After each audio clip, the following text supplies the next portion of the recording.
baka sabi ko masira, hindi ako marunong mag-assemble. Yan ito guys, ang ating i-unbox na naman. What is this? Uy, parang may kwan. Ano ito? Iba naman ito. Uy, ito pala. Oh, ayun. Meron kasama. Ito pala. O, isa. Oh, kasama. I-unbox natin guys. Ngayon, ano ito guys? Hindi ko alam kung ano ito. So, ngayon,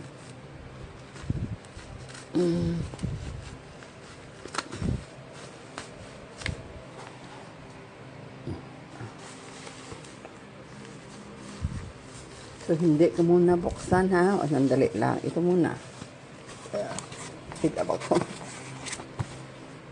Bago lang kasi ako nag-inom ng milk. Kasi kumain ako. Bago na ako nag-dinner. Kaya nga, nag-inom. Pagkatapos nag-inom ako ng gatas. Parang magandang ating pupo. Pag tomorrow. Ngayon ito guys. Ma-unbox na tayo. Ito naman ay styrobox. Styrobox. So, ngayon, ito muna. Ito muna, guys. Nakakuha na siya ito. Ito, I think, ang bili nito ay 700. So, ito guys, oh. Pag makita yung pangalan, siguro, alam na ninyo kung ano ito. O, diba?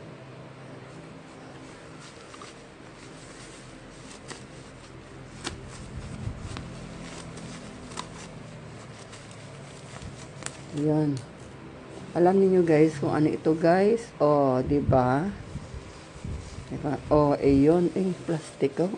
Pero ito, oh, ayun guys kasi ito ngayon, yung wicks na ito ay Holy Wicks. Next week. So, binili ito ng anak ko guys para kasi wala kami nito. Paano ba itong pasanag ng kanyang kwan? Ito kasi ang bago kong kwan. Itim ang kamay ko dito. Ito kasi, ang plastic na ito guys, ay kung gabi, nag-ilaw ito siya guys, masanag ito kung gabi. Kaya nga, ang pabili ko sa anak ko ay yung kahoy. Kailangan ang iyang katawan nito, hindi ceramics or is ceramics, no? O sabi ko sa niya, baka gusto mo marble or basta hindi siya, pag mahulog, hindi siya mabasag. Kasi meron ako dyan na crucifix, ang tawag nito, crucifix. Ang crucifix ko dyan, hindi maraki dito, pero pag mahulog, kaya kasi plastic talaga, kasi yun, pagbili niyan, yung nagmamadali ba, kasi mablessing kami sa aming bahay, wala kami mga santos dito, alam niyo guys, mga 3 years lang kami dito, mga 4 years lang kami dito sa bahay namin, sa bahay ng anak ko na ito. Kaya nga wala, siyempre, wala siyang mga santo-santo, no? Pero sa bahay ko doon, malaki malalaki yung mga santos ko doon. May mga, nasa malaki yung mga santos ko doon at di lang piraso. Ngayon, sabi ko sa niya, mag-order ka kahit maliit lang, basta yung mahal lang ha, yung marble or hindi ceramics. Or simento ba? Marble, parang simento din yun. Kasi, or kahoy, ang sabi ko sa kanya. Kaya nga ito ang binili. Ito, ang plastic na ito, kung gabi, nagkakuan ito siya, nagailaw. Masanag ito kung gabi. Ngayon, kaya ito ang binili. Kasi mayroon dito naman, mayroon dito, malaki siya, mataas. Pero, mataas dito. Pero, nahulog na yun.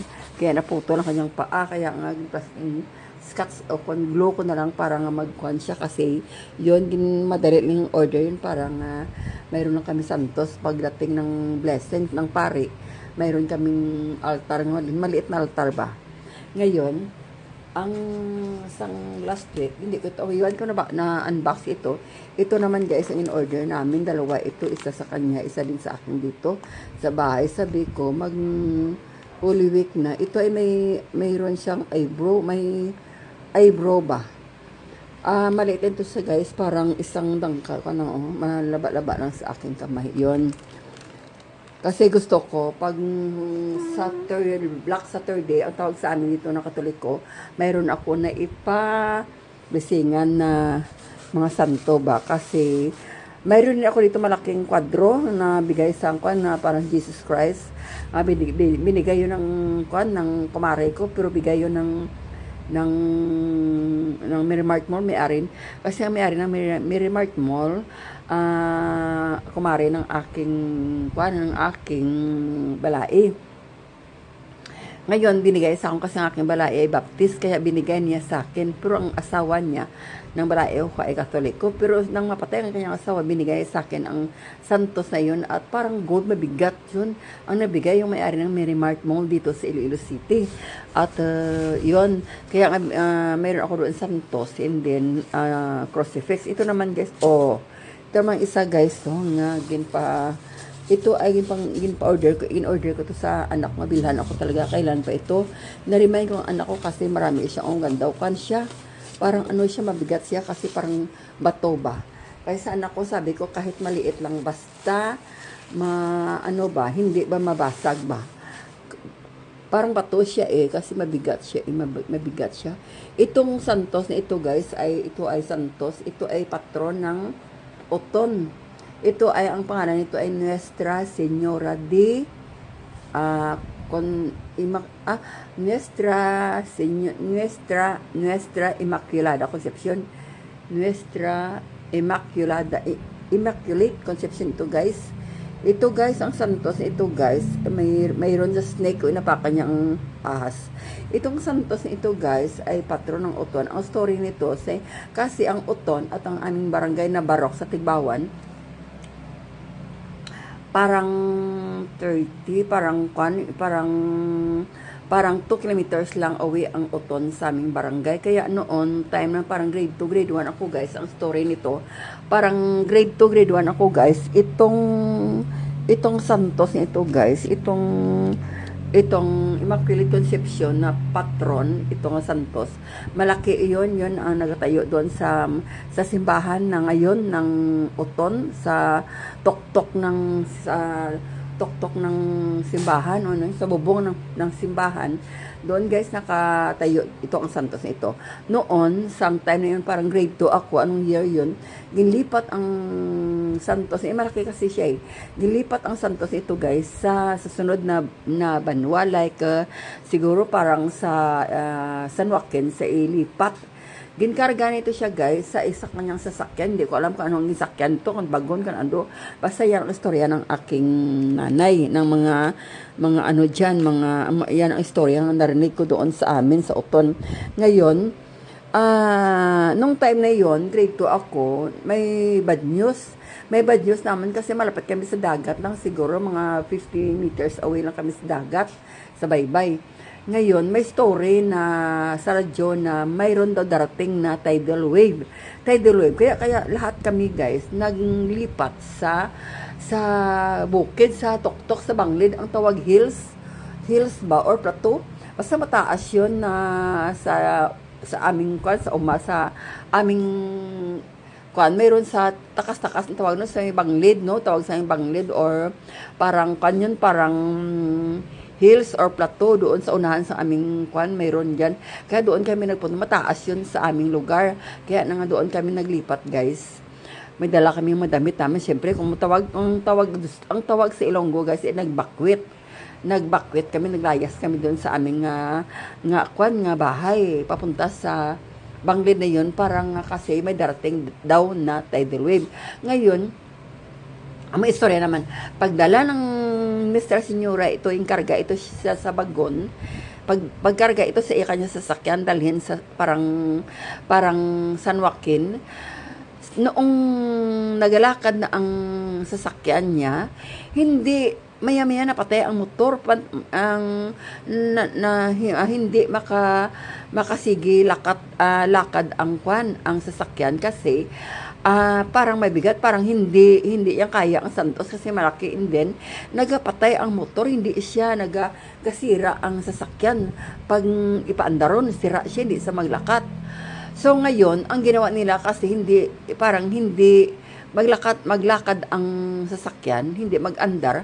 Ang ginawa nila guys, binalik nila dito sa Uton ang Santos na ito, ang sasakyan ng Santos na ito, binalik sa Uton.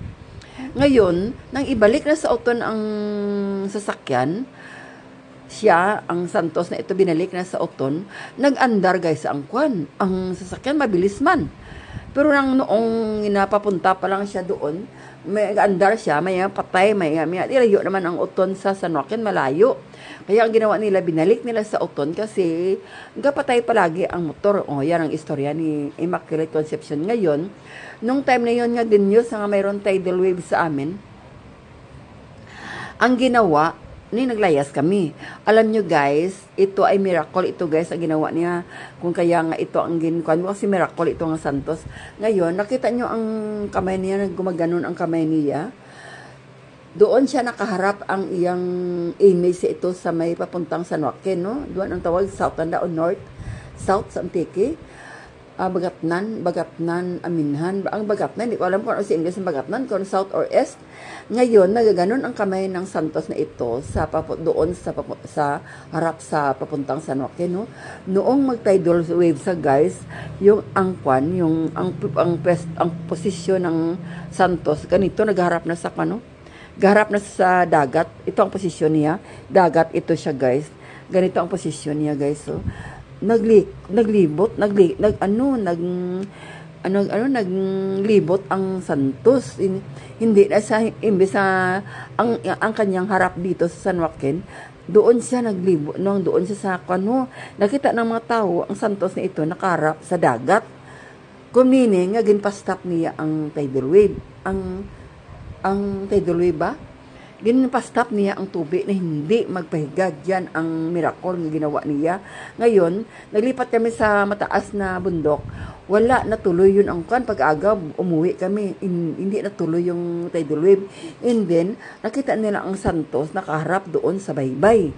Ito ang himala na ginawa, nagatindog balaybo ko. Ito ang himala ang ginawa ni Immaculate Conception. Ito siya guys, Nuestra Señora de Immaculate Conception, ito ang kanyang yung pangalan. Kaya sabi ko sa anak ko, kahit maliit lang, ito ay maliit ito guys. Parang isang parang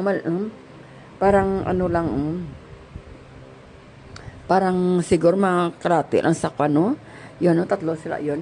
Ito naman guys, ay Santos ng mga bata. Ito guys, Nuestra Señora, ito ay Señor Santo Niño guys. Ito ang in-order ko, yun. At kahoy, ito siya guys, hindi ko gusto sa Santos na kasi gusto ko pang matagalan ba. At ito naman guys ay crucifix, Señor Santo Niño, and then crucifix, and then Nuestra Señora de Immaculate Conception. Ito siya guys. Ngayon, ito siya guys, ang atin Immaculate. Magawa ko ng thumbnail. Ito yan lang. 13 na, malapit na pala. So, thank you so much guys for watching. Ayun siya guys. So, i-kuhan ko na siya guys. Hindi ko siya makuhan. So, yan guys, ang storya sa aking kuhan. Ngayon, mayroon akong kuhan. Meron akong 3. So, mayroon pa ko order ron. Mayroon pa order. Yun kailangan pa ito in-order sa anak ko. Gusto ko mga mapag-on ng mga Santos ba, kasi ang Santos niya dito mga mga baratuhon ba, kasi nagmadali lang. Kaya ang isang crucifix na parang ganito din, ewan ko kung gabi nag-ilaw, parang ganito ang color green na plastic, parang natumba siya, nahulog siya, naputol ang kanyang paa. Kaya ngayon, at kamay ay ngayon, scotch tape ko na lang, or glue ko na lang para nga hindi siya, para magtayo pa rin siya. Yun, pati ang kanyang paa, gingapos ko na lang para makatayo. O ginoo ko, ngayon, sa mga Katoliko, kailangan mayroon ka altar, di ba? Kaya ang mayroon akong may Nuestra Señora pa ko. Ito ay miracle nga miracle sa ito siya guys, nga santo, o Virgin Mary. Immaculate Conception is bilang ko baga korsorang na ko sa Virgin Mary. So, thank you so much guys for watching. God bless us all. I love you all.